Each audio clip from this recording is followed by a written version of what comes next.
তো আজকে রবিবার, তাই সকাল সকাল ঘুম থেকে উঠে বাড়ির সমস্ত কাজ চটপট সেরে নিলাম।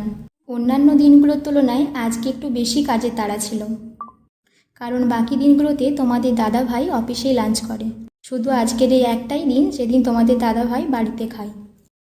তো বাড়ির সমস্ত কাজ সেরে নিয়ে আমি প্রথমে মাংসটাকে পরিষ্কার করে ধুয়ে নেব, তারপর তাতে নুন হলুদ তেল মাখিয়ে ম্যারিনেশন করে রেখে দেব। তো চলো এবার আমি স্নানটা সেরে নিই। তো আমি স্নান করে চলে এসেছি।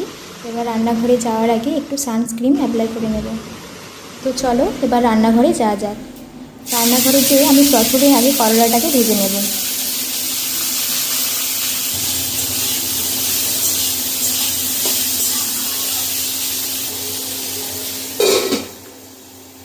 তো এদিকে আমার করলা ভাজা অলমোস্ট ডান, শাক ভাজাও হয়ে গেছে। তো চলো এবার আমি মাংসের মশলাটা রেডি করে নিই।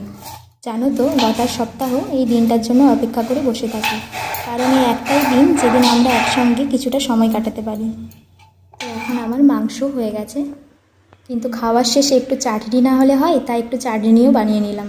তো চলো আমার রান্না কমপ্লিট। টাটা, দেখা হচ্ছে নেক্সট ভিডিওতে।